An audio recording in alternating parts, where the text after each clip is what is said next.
I got a call after midnight and drove through a blizzard to find my mother barefoot outside a gas station, bruised and shaking in the snow. My own brother and his wife had beaten her, taken her house, and dumped her like trash in the freezing dark. That moment rewired something in me. I didn't argue. I didn't beg. I started moving pieces, quietly. And by the time they realized what I was walking toward, it was already too late. Before I tell you how everything unfolded, do me a small favor. Tap subscribe, drop a quick comment or say where you're listening from. It lets me know I'm not telling this into the void. Now let me tell you what happened. The call came at 12:11 a.m., slicing through the stale silence of my apartment. I had fallen asleep on the couch with a legal brief open on my chest, the TV flickering some rerun I wasn't really watching. Outside, the windows rattled under a hard winter wind, the kind that makes the night feel hostile. "Mr. Hale," a man said when I answered. His voice was clipped, professional. "This is Officer Trent Morgan with Northridge PD. We found your mother." Those words alone were enough to sit me upright. He told me where she was. A roadside fuel stop off Highway 18. 30 miles past Northridge. Barefoot. No coat. Bruised. Disoriented. Refusing medical care. Asking for me by name. I hadn't spoken to my mother in 6 years. 6 years since I'd packed my bags and left Iron Creek after the last screaming match in that narrow yellow kitchen. 6 years since she'd stood between me and my older brother, Marcus, telling me I was overreacting, that I was too sensitive, that I should stop provoking him. Marcus had always been the center of gravity in that house. The athlete. The heir. The one who could do no wrong. I was the problem child. The one who asked questions. The one who left. I didn't hesitate. I pulled on my boots, grabbed my thickest coat, and threw a first aid kit into my duffel without thinking. When I stepped outside, the cold slapped me awake. Snow was already stacking on the streets, wind driving it sideways like thrown gravel. The drive was a white tunnel of noise and motion. Headlights dissolved into blowing ice. The road vanished and reappeared in fragments. Twice my tires slipped toward the shoulder, my heart slamming so hard it hurt. I kept both hands locked on the wheel and my eyes forward, jaw clenched, refusing to slow down. The farther I drove, the louder the past became. Marcus shoving me down the stairs when I was 10. My arm breaking against the banister. Mom telling the doctor I'd fallen. Marcus locking me outside in winter as a joke while my teeth chattered so hard I thought they'd shatter. Mom pulling the curtain closed instead of opening the door. I told myself that was over. That I'd escaped it. But blood has a way of calling you back. I pulled into the gas station just after 4 in the morning. The lot was half buried, lights buzzing weakly overhead. And then I saw her. My mother was crouched between a trash bin and a frozen soda machine, wrapped in a thin police blanket that did nothing against the cold. Her hair was matted. Her lips were split. One cheek was already swelling purple. She was barefoot on packed snow, her feet red and raw. "Mom," I said, my voice cracking on the word. She flinched like she'd been struck, then looked up at me with unfocused eyes, as if she wasn't sure I was real. When I knelt and pulled her into my arms, she felt impossibly light. "I'm fine," she whispered, shaking her head over and over. "I just slipped. I'm clumsy." Officer Morgan stood a few feet away, hands on his belt, his expression tight. "That's not what she said at first," he told me quietly. "She said Marcus put her out here. Then she changed her story." I met his eyes. We both knew what that meant. I helped her into my SUV and cranked the heat until the vents blew hot air. She curled into the seat, clutching the blanket like it was the only solid thing left in her world. As we pulled away, she grabbed my sleeve with surprising strength. "Don't let him take everything," she whispered. Then she closed her eyes. I checked us into a roadside motel just as the sky started to gray. The place smelled like old smoke and disinfectant, the kind of neutral misery meant to erase memories. I eased her onto the bed and worked automatically, cleaning the cut on her lip, wrapping her swollen wrist, cataloging every bruise without meaning to. Shape. Color. Placement. She wouldn't look at me. Her phone sat dead on the nightstand. When I plugged it in, a voicemail notification popped up. One message. I listened. Marcus's voice filled the room, low and cold. "You're embarrassing me. Keep this up and no one's going to find you next time." My hands started shaking. When I asked her about it, she shook her head again. "You don't understand. He's under pressure. He didn't mean." I stopped her gently. "You don't have to protect him anymore." She didn't answer. While she slept, fitful and restless, I searched her wallet for ID. Instead, I found a folded note tucked behind old receipts. A notary reference. A company name I recognized from local filings. Ironclad Property Holdings. A transfer number dated 2 months ago. My chest tightened. That house, the one she'd lived in for 30 years, was no longer hers. Marcus hadn't just thrown her into the snow. He'd erased her first. I sat on the edge of the motel bed as the heater rattled and the storm eased outside. My mother slept inches away, bruised and broken, still trying to protect the man who had done this to her. I understood then that this wasn't just about getting her somewhere safe. It was about making sure what happened to her could never be buried, rewritten, or denied again. And this time, I wasn't leaving. I didn't sleep. The motel room hummed with the sound of the heater cycling on and off, each clank like a reminder that time was moving whether I was ready or not. My mother shifted restlessly on the bed, murmuring half-formed sentences that broke my chest open every time she said my brother's name. At first light, I made coffee from the little plastic machine bolted to the counter. It tasted like rust and burnt paper, but it grounded me. I sat at the small table and laid everything out the way I would for a case, phone, notebook, charger, the folded paper from her wallet. Ironclad Property Holdings. I knew the name. Everyone in Iron Creek did. It was the shell company Marcus bragged about at family gatherings, the smart investment vehicle he used to explain away his new truck, the remodel, the vacations he couldn't afford on paper. He always said he was helping Mom simplify her assets. Simplify. That word felt filthy now. When my mother woke, she looked smaller than I remembered, like the years had finally caught up all at once. She tried to sit up too quickly and winced, clutching her side. "Easy," I said, moving to help her. Her eyes filled, but she blinked it away. "I didn't want you to see me like this." I kept my voice steady. "I wanted you alive." She stared at the blanket in her lap. "Marcus said you'd turned your back on us. That you didn't care anymore." I swallowed. "I left because staying was killing me." Silence stretched between us, thick and fragile. I slid the folded paper onto the bed. "Do you remember signing this?" She picked it up with shaking fingers. Her brow furrowed as she read, then her face drained of color. "He said it was for taxes," she whispered. "He said I had to sign quickly or I'd lose everything." "Did you understand what it was?" I asked. She shook her head. "He was yelling. Sienna was there. They kept saying I was confused, that I'd forget if I didn't do it right then. That was enough. Duress. Coercion. Clear as daylight. I stepped into the bathroom and shut the door quietly, gripping the sink until my knuckles whitened. Rage rose fast and sharp, but I forced it down. Rage makes mistakes. I needed clarity. When I came back out, my mother was sitting straighter, like she'd made a decision of her own. "He told me if I didn't sign," she said, voice barely above a whisper, "that he'd put me somewhere no one would visit. Somewhere cold." My jaw locked. "Did he ever threaten Luna?" She hesitated. That hesitation told me everything. "She's only 8, my mother said, tears finally spilling. He said accidents happen. That children forget." I crouched in front of her, taking her hands. "Listen to me. You're not signing anything else. You're not going back there.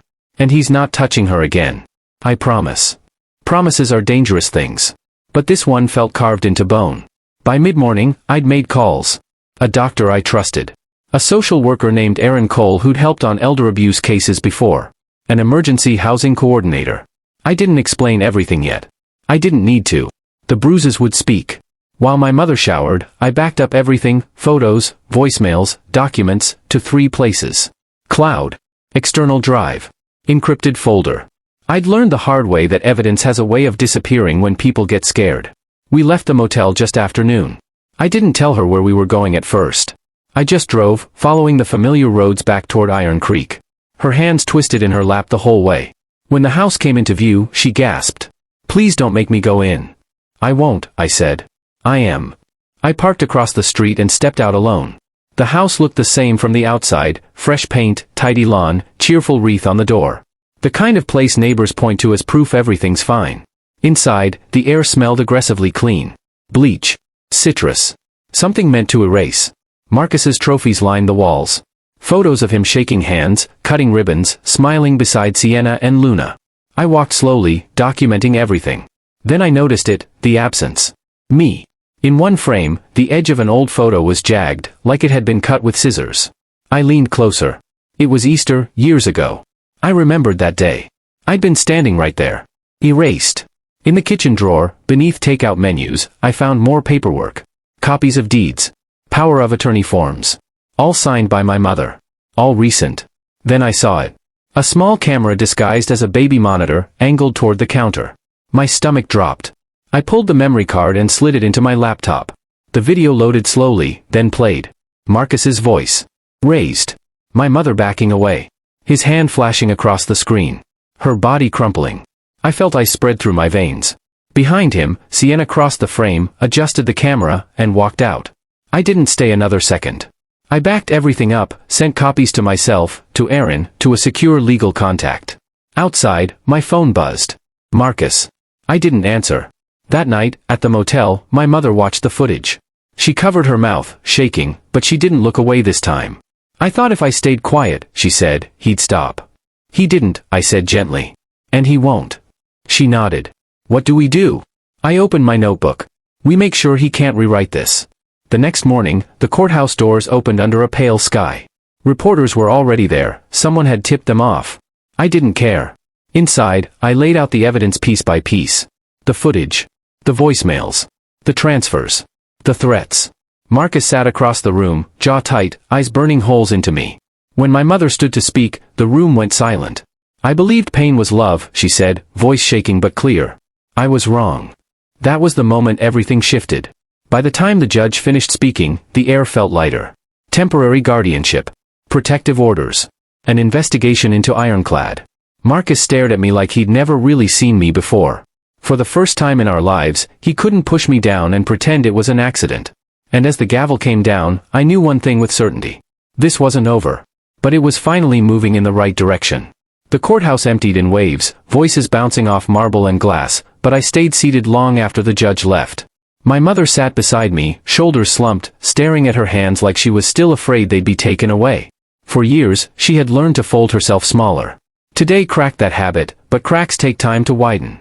Outside, cameras flashed. Someone shouted my name. Another voice yelled Marcus's. I ignored them all and guided my mother through a side exit Aaron had arranged. Cold air slapped my face, sharp and clean. It felt like waking up after years of bad sleep. We drove in silence. When we reached the safe house, a modest rental tucked behind a row of cottonwoods, my mother finally spoke. He's going to be furious. Yes, I said. That's why we don't stop. Inside, the house smelled like fresh paint and dust. No memories lived here yet. That was the point. I helped her settle into the spare bedroom, then stood in the doorway, unsure what came next. I should have protected you, she said suddenly. The words landed heavier than anything else that day. You were surviving, I replied. Now we're doing more than that. That night, my phone wouldn't stop buzzing. Missed calls. Unknown numbers. Marcus didn't leave a voicemail, but Sienna did. You've made a terrible mistake, she said calmly, like she was discussing a late delivery. You think this ends with paperwork? You don't understand who you're dealing with. I saved it. Backed it up. Added it to the growing file. By morning, the story was everywhere. Headlines danced around the truth without quite touching it. Family dispute escalates. Property battle turns ugly. They didn't say abuse yet. Not out loud. But people were starting to ask the right questions. That afternoon, Aaron called. We need to move quickly. Marcus filed an emergency motion claiming you coerced your mother. I laughed once, sharp and humorless. Of course he did. He's also trying to move assets, she added. Ironclad's accounts are shifting. That got my attention. I called Declan. He answered on the first ring. I saw it, he said. He's panicking. Badly. Can you trace it? Already am. By evening, Declan had mapped it all. Shell accounts. Transfers disguised as consulting fees. A neat little maze meant to confuse anyone who didn't know where to look. But Marcus had made one mistake. He reused an old pathway.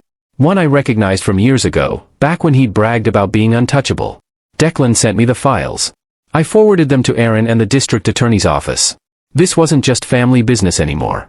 This was systemic. That night, my mother sat at the kitchen table, staring at a cup of tea gone cold.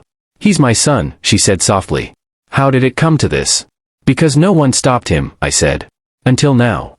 She looked up at me, eyes searching. Are you sure you want to be the one who does? I didn't answer right away. I thought of the gas station. The snow.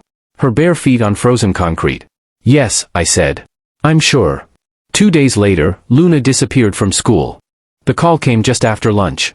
A shaky voice on the other end. Mr. Kane? This is the principal. Your niece wasn't picked up by the authorized guardian. We can't reach her parents. My heart slammed hard enough to hurt. I was already grabbing my keys when Aaron called back. Marcus took her. Where? We don't know yet.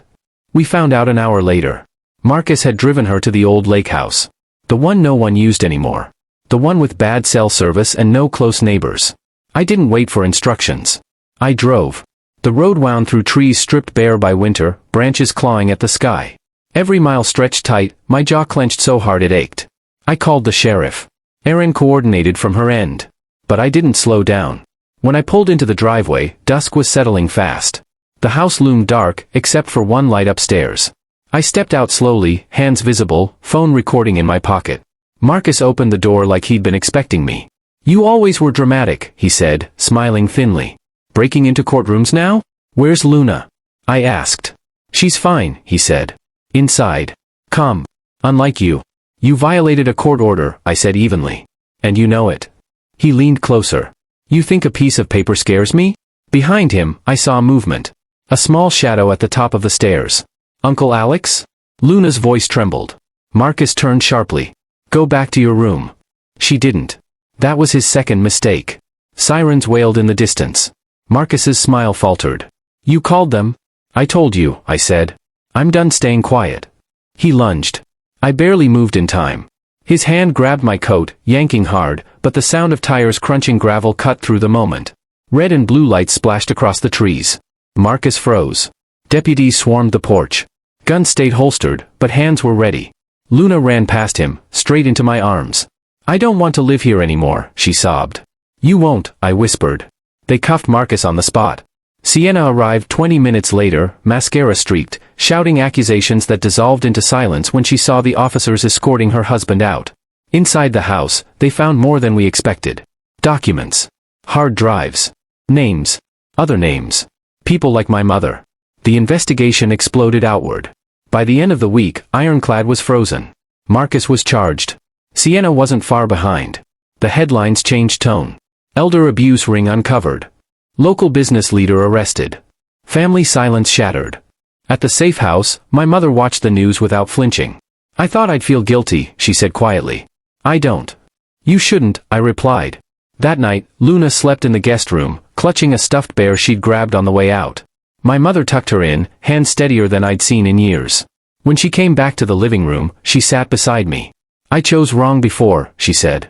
"I see that now." I nodded. "What matters is what you choose next." Outside, snow began to fall again. Soft. Quiet. Not everything was fixed. Not even close. But the cold no longer felt endless. And for the first time since that midnight call, I believed spring was possible. The house felt different once Marcus was gone. Not empty, just quieter, like a storm had finally moved past and left the air strange and still. Deputies came and went through the night, cataloging rooms, photographing documents, unplugging hard drives. I stayed out of their way, sitting on the front step with Luna wrapped in my coat, her small body shaking long after the danger had passed. She didn't ask questions. She just held on. By the time dawn broke, the lake lay flat and gray, mist lifting slowly off the surface. The officers told me what I already knew: Marcus would be held without bail until the hearing. Violating a protective order. Child endangerment. Financial exploitation. The list kept growing. Sienna watched from the driveway as they drove him away. She didn't scream this time. She didn't cry. She just stared, like someone trying to memorize the last moment before a door locks forever. When it was over, I drove back to the safe house with Luna asleep in the back seat and my mother watching the road like she expected it to turn hostile at any second. Neither of them spoke. The days that followed blurred together. Court filings. Interviews. Meetings with caseworkers. Luna stayed close to my mother, shadowing her from room to room, asking small questions about things that didn't matter: what was for breakfast, where socks went, whether the lights needed to stay on at night. Normal questions. Healing questions. The judge granted emergency custody without hesitation. When the words were spoken out loud, I felt something loosen in my chest that I hadn't realized was clenched. My mother cried quietly in the hallway, pressing her face into my shoulder like she used to when I was a child, and scraped my knee. "I didn't protect either of you," she whispered. "You're doing it now," I said. That afternoon, we returned to the old house, this time with court orders, social workers, and a locksmith. I didn't feel triumph walking through the door. I felt closure. The bleach smell was still there, sharp and desperate. But without Marcus's presence, it couldn't hide what lingered beneath. In the basement, behind a false wall, investigators uncovered more records, transactions, recordings, correspondence that painted a wider picture than I'd imagined. Other names. Other homes. Other victims. The case outgrew our family. By the end of the week, federal agents stepped in. Marcus stopped being my brother in the headlines. He became something else entirely. Luna watched as her room was packed into boxes, just essentials, nothing she'd miss. When she hesitated over a framed photo of her parents, my mother knelt beside her. "You can keep it," she said gently. "Memories don't disappear just because we move forward." Luna nodded, slipping it into her backpack. We left that house without looking back. Spring came early that year, like it had somewhere to be. Snow melted into dark soil. Buds appeared stubbornly on bare branches. At the rental house, my mother planted daffodils along the fence with Luna's help. Their hands sank into the cold earth together, dirt under fingernails, laughter rising where fear had lived. "They come back every year," my mother told her. "No matter how bad winter gets." Luna smiled like she believed her. I went back to work slowly, carefully. Not hiding, not retreating, just choosing when to speak and when to let silence do its job. Messages poured in from strangers. Some angry. Some grateful. Some telling stories they'd never said out loud before. I answered when I could. The trial came faster than anyone expected. In the courtroom, Marcus sat smaller than I remembered him. Not powerful. Not untouchable. Just a man who'd mistaken control for strength. When the evidence played, the recordings, the footage, the financial trails, he stared at the table, jaw tight, hands clenched. Sienna testified. Her voice didn't waver until the very end, when Luna's name was spoken. The verdict wasn't dramatic. It didn't need to be. It was firm, final, and undeniable. When the judge spoke the sentence, the room went silent, not shocked, not relieved, just heavy with truth. My mother didn't look at Marcus as he was led away. She held Luna's hand instead. Months passed. Life didn't snap back into place, it rebuilt itself slowly, deliberately. My mother learned how to sleep through the night without flinching. Luna joined a soccer team, her laughter sharp and bright against open fields. I learned that anger doesn't disappear, it transforms when it's finally allowed to breathe. One evening, we sat on the porch as the sun dipped low, the sky streaked with gold and pink. The daffodils bloomed along the fence, stubborn and bright. "I used to think family meant enduring anything," my mother said quietly.